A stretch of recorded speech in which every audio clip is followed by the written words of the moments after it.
wawazfumu lero ndabwera ndi update yokhuzana ndi nkhani ya Samuel komanso Adam Ali, nyamara amene ankathandiza anthu ku makampu aku Durban, amene ankapeka ma interviews komanso golera anthu a Malawi amene akuvutika ku Durban. Timuyamikenso, ndi munthu wabwino kwambiri.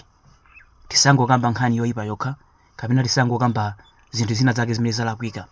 Okay, Mr. Ali ataonera video ija anafika, anamuimbira phone nyamata uja, amuuza kuti pasanafike pa 3 July akhala passport yake akulandira, chimene chili chinthu chosangalatsa kwambiri.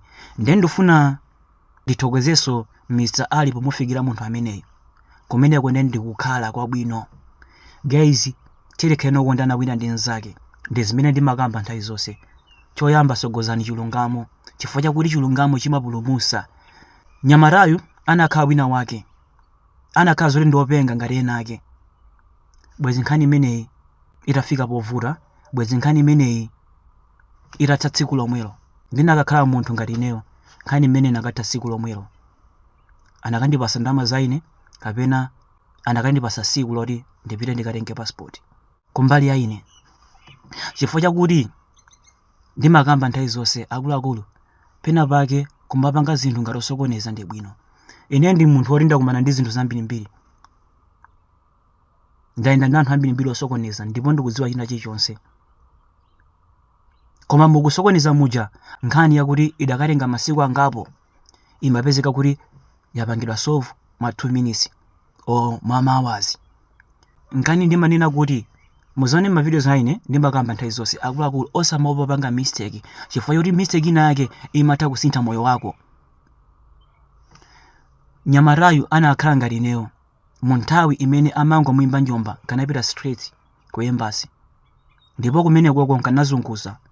Ndinakauza kuti ndifuna ndiyankhulane ndi ambassador. Choyamba ndichi, embassy ndi nyumba yako, osazaopa kupita ku embassy olo kukasokoneza ku embassy, chifukwa chakuti kumene kwako ndi nyumba yako. Iweyo ulibe kwina ulikonse kopita ukapezeka mvuto ngati ku embassy. Kaya ukhala ku America, kaya ukhala dziko lanji, kumene ungatopita ukapeza thandizo ndi ku embassy. Ndiye ngati ku nyumba kwanuko ukani kupeza thandizo, ukuyenera kugwiritsa ntchito njira ina. Ndipo ndikutha kudziwa zoti anthu ena ake amene amagwira ntchito ku embassy ku ena amakhala ndi attitude osamasekelera, chifukwa chakuti anthuwa bwana wawo ndinuyo, even ambassador bwana wake ndinuyo. Ndalama zimene amulipira zimachokera kwa anthu ngati inuyo. Ndiye si bwino kuti munthu wina wake azotengani ngati ndinopepera. Ndikamba zimenezi chifukwa ndaona zinthu zingapo ndithu. Yeyu anakapita ndi zivumbulu kwauza kuti ndofuna ambassador, adakakumana ndi ambassador mosavuta, ndipo ambassador adakamuthandiza mosavuta. Sizikanatenga nthawi yayikulu kwambiri mpaka nakumafika lero, sizikadatheka.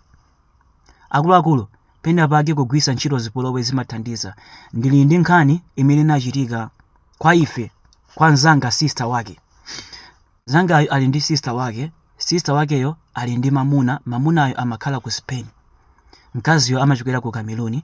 Kudapezeka kuti mamuna uja arachoka ku Spain kupita ku Cameroon, amakhala ndi mkazi wake uja ngati banja, ndi akubwereranso ku Spain anamusira kadi, visa card, bank account. Kudapezeka zoti mtsikana uja adayamba kuyigwiritsa ntchito ku Cameroon kuja, kumapanga withdraw izi ndizi, kuti munthawi imeneyi adali mmimba. Ndamapanga withdraw izi ndizi, kumatenga ndalama zija kumagwiritsa ntchito zofunika pa khomo, ndi zimene ankapanga. Ndalama ankangowika ku account mamuna ake uja ku Spain iko, ndiwo apanga zimenezo kwa nthawi yayitali. Kenako anapita ku John. Atapita ku John, chimozimozinso ankapitiriza amene ankapangira ndi ATM machine anameza kadi ija, ndi ankafunika apange kadi ina ya nyuwani. Anapita ku banki kukafotokozera kuti machine apakuti pakuti ameza kadi yanga ndifuna kadi ina. Munthu amene amagwira ntchito mu banki muja adamuza kuti dzina la pakadi ndi ndani, anapereka detail.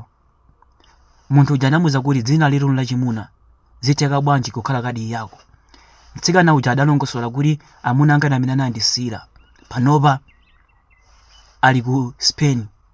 Anamuza kuti sitingathe kukuthandiza, chifukwa chakuti kadi si yako. Mtsikana uja ananena kuti kadi imene ndakhandogwisa ntchito kwa nthawi yayitali, even pa ATM po sikoyamba kwatengapo ndalama.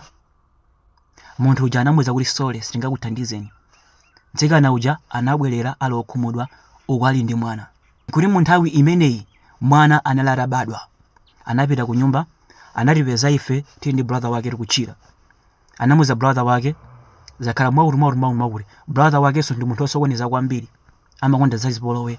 Anamuwuza kuti tiyeni, tinapita limodzi. Tinafika mu banki, anafikira munthu uja anamfunsa zokhala bwanji kunkaniza munthu uyu kuti atenge kadi yake. Ndipo china chichonse wakuza iye uja ananena kuti malamulo a banki samalola zimenezi. Momaziwa anthu ogwira ntchito mu banki ndika attitude. Iye uja ananena kuti iwe ngati ufuna usimikize kuti kadi ndi yake, pita pa ATM. Mtsikana sikoyamba kutenga ndalama pa ATM pamenepo, amatenga nthawi zonse. Pita ukapange cheki pa ATM ina iliyonse pamakhala kamera. Komanso kadi iyeyo wakhala kugwisa ntchito kwa nthawi yayitali. Ndewewo sukuyenera kumukanizayi, mpaseni kadi. Mtsikana uja anakakamirabe akuti malamulo a mabanki awo amanena kuti sakuyenera kupeka kadi kwa munthu oti si yake. Zotsatira zake afrend athu aja adayamba kulongolola amene muja, ndiwe chisidu, ndiwe galu mbuzi, sukudziwa magwiro a ntchito ako, manager ali kuti. Anayamba kulongolola, manager ali kuti, ndifuna kumane manager. Manager adali ku ofisi kwake, anava munthu kulongolola. Zotsatira zake manager uja anatuluka, zikhala bwanji. Iye uja anadekha, anamfotokozera manager. Zinakhala chonchi. Manager adamuwuza kuti pepani bambo, musavutike, ndipase 2 minutes. Anapita ku ofisi kwake pa. Anampasa kadi ina. Atampasa kadi ina, mtsikana uja anamuwuza pita pa ATM kuyeso panga withdraw ndalama. Anapita pa ATM ku banki yomwe kuja anapanga withdraw zatheka. Tinabwera kumapita. Ndenda bwana nkhani imeneyi ndi cholinga choti mudziwe kuti nthawi ina yake kusokoniza kumafunika kuti anthu akuone. Kwa anthu ena ake ankanena kuti uyu apanga mistake imene angathumangidwa, ankanitchula kuti mistake. Koma mistake ija inasintha nkhani yonseja, ndipo nkhani ija inapangidwa solve chifukwa cha mistake ija. Nkhani ndimanena kuti akuluakulu osamaopa panga mistake, ma mistake ena ake amasintha moyo wanu. Ndimakamba zimene zijazo chifukwa kuti ndi experience. Pali zinthu zambiri zimene zinachitika ndikuona kudzera mu mistake, koma anthuwo life yawo ili better. Akuluakulu osamaopa kupanga mistake, osazaopa, ndipo osazaopa munthu wina aliyense, kaya ali ndi wa mtundu wanji, kaya ndi wa polisi, kaya ndi ndani.